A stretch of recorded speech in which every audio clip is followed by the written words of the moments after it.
Into your sanctuary, we've come to adore you, Lord. Into your sanctuary, we've come to adore you, Lord. In adoration and praise, we glorify your holy name.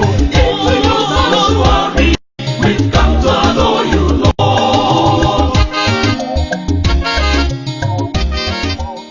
In the name of the Father, and of the Son, and of the Holy Spirit. Amen. May the grace of our Lord Jesus Christ, the love of God, and the communion of the Holy Spirit be with you all. My beloved one, today is 21st day of August, with 20 of the church calendar. And today being Friday, the church celebrates St. Pius X, Pope. And today is my ordination day. So celebrate with me today St. Pius X, our own Pope, and the Eucharistic Pope. Today, readings will be coming from Ezekiel chapter 17, verse 1 to 14. And responsorial psalm will come from Psalm 107, verse 1. And gospel message will come from Matthew Gospel chapter 22, verse 34 to 40. The theme of our message is the Great Command. When the Pharisees learned that Jesus have silenced the Sadducees, they came together to test him. And one among them asked him, "Teacher, which is the great command?" And he answered them, "You shall love the Lord your God with all your soul, with all your mind, and all your heart. And the second one, you should love your neighbor as you love yourself." That is the compendium, the beginning and end of all the laws and prophets. Loving God with your whole being, every total love, not partial, absolute love for God.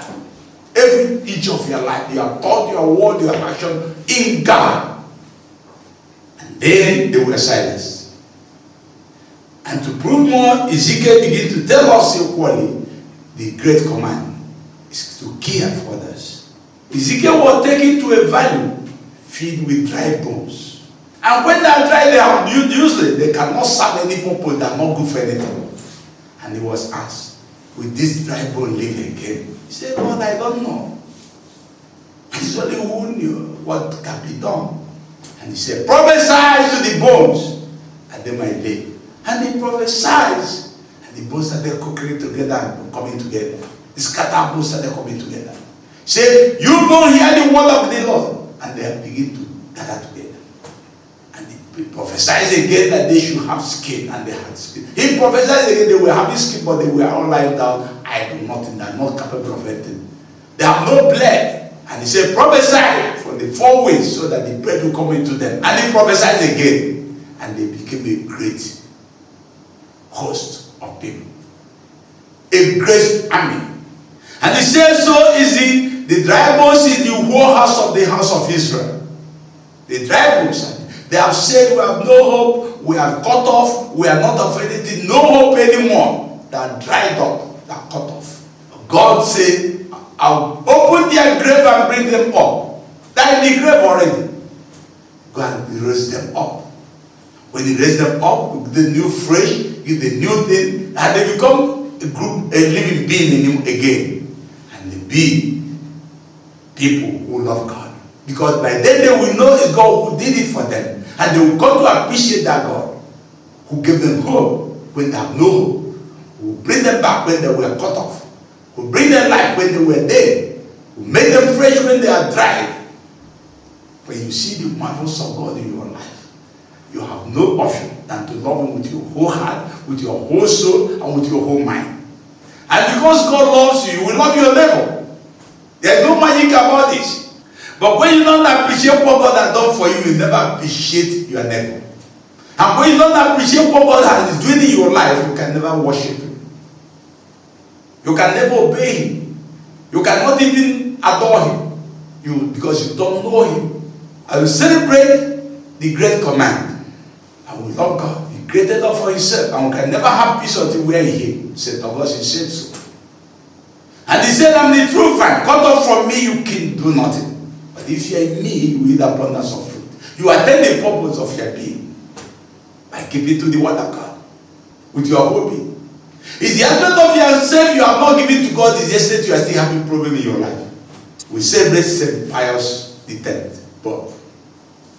St. Pius became a priest and was trusted. He is said in all the everything that was trusted into his hand. He lived between 1635 and 1914. And from there he was made the Bishop of Mantua. For a while, just a few periods of being the Bishop of Mantua, he was made the Patriarch of Venice.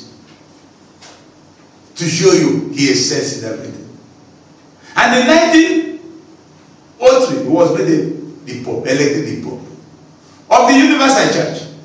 And when he attended the post of he encouraged the frequent communion. The one who was the Eucharistic Pope, he encouraged frequent communion. And not only encouraging frequent communion, he initiated the codification of the canon law. He initiated it. And there must be discipline. And he fought against theological errors that was sweeping the church at the point in time. And brought sanity to the church. That when this First World War was about to begin. Not only that, he still makes one of the incorruptibles. He's one of the popes who never knew decay. If you go to St. Peter Basilica, you will see his corpse. Fresh. Fresh still today. One of the incorruptibles. Who were so close to God, they never know decay.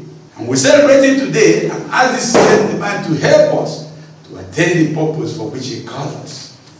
We will keep to the great command of God and attain the reward of this great command. We ask this through Christ our Lord. May the blessings of Almighty God be upon all of us as we celebrate this great sin and say this great command. In the name of the Father, of the Son, and of the Holy Spirit. Peace be with you all.